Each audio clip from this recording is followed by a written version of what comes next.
A century ago, diet was commonly used as part of the treatment for acne. During the 1960s, however, the diet-acne connection fell out of favor. Why? Because of a study purported to prove that chocolate had no influence on acne by comparing a chocolate bar to a pseudo-chocolate bar composed of 28% pure, trans fat-laden, partially hydrogenated vegetable oil, a substance known to increase signs of inflammation.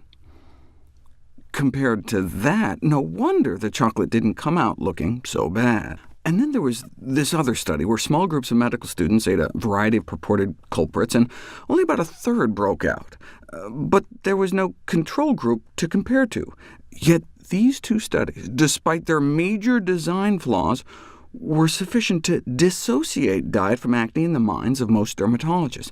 Textbooks were revised to reflect this new academic consensus, and dermatologists took the stance that any mumblings about the association between diet and acne were unscientific, and one of the many myths surrounding this ubiquitous disease. Comments such as, "The association of diet with acne has been relegated to the category of myth," are commonplace in both the past and current medical literature. Yet the major dermatology textbooks promulgating this notion that diet and acne are unrelated rely only on those two flawed studies. So this current thought within the dermatology community that diet and acne are unrelated has little or no factual support. And there's reason to suspect chocolate consumption may be an issue. If you take blood from people before and after eating a couple bars of milk chocolate, it appears to prime some of your pus cells to release extra inflammatory chemicals when you expose them to acne-causing bacteria in a petri dish.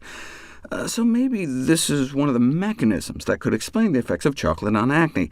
But how do we know it's the chocolate and not the added sugar or milk?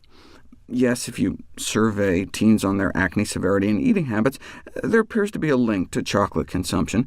But is that people sprinkling cocoa powder in their smoothies, or eating dark chocolate, or is it because they added sugar and milk?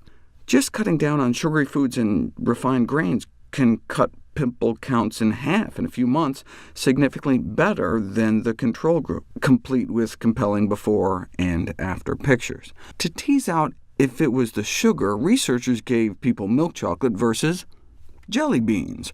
If it was just the sugar, then acne would presumably get equally worse in both groups. But instead, the chocolate group got worse, a doubling of acne lesions, whereas no change in the jelly bean group.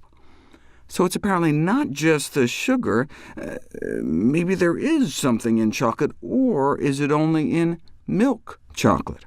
So far, there have been no studies assessing the effects of pure 100% chocolate on acne. That is, until there were.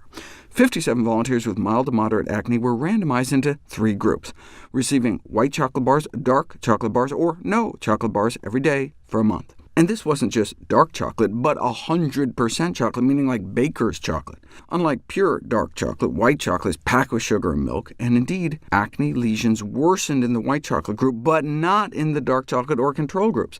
So in this study, white but not dark chocolate consumption was associated with an exacerbation of acne lesions. But other studies did show acne worsening on dark chocolate. Give research subjects a single big load of Ghirardelli baking chocolate, and they broke out within days. A significant increase in the total average number of acne lesions within 4 days. And same thing with more chronic dark chocolate consumption.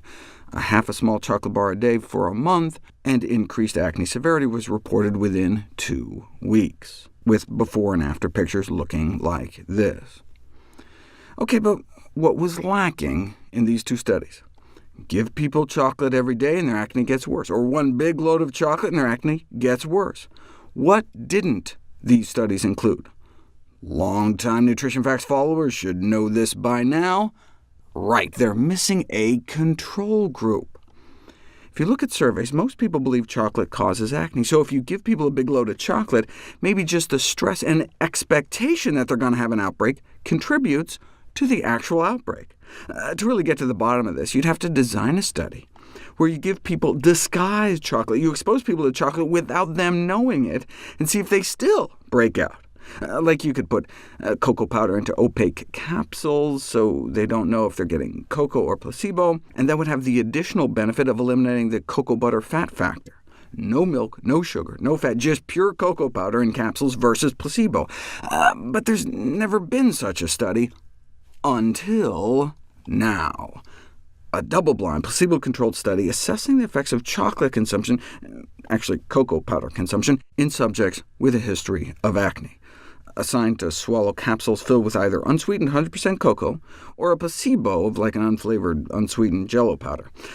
Just a one-time binge requiring the swallowing of up to 240 capsules to try to secretly expose people to a few ounces of cocoa powder, and the same significant increase, the same doubling of acne lesions within 4 days, like in the Girardelli study. So sadly, it really does appear that in acne-prone individuals, the consumption of cocoa may cause an increase in acne. Now, the study did just include men, so they didn't have to deal with cyclical hormonal changes, and it's hard to imagine that the real cocoa group, after swallowing hundreds of capsules, didn't burp up some cocoa taste, and no, they were not just in the placebo group. But the best available balance of evidence does suggest that if you're bothered by acne, you may want to try backing off on chocolate to see if your symptoms improve.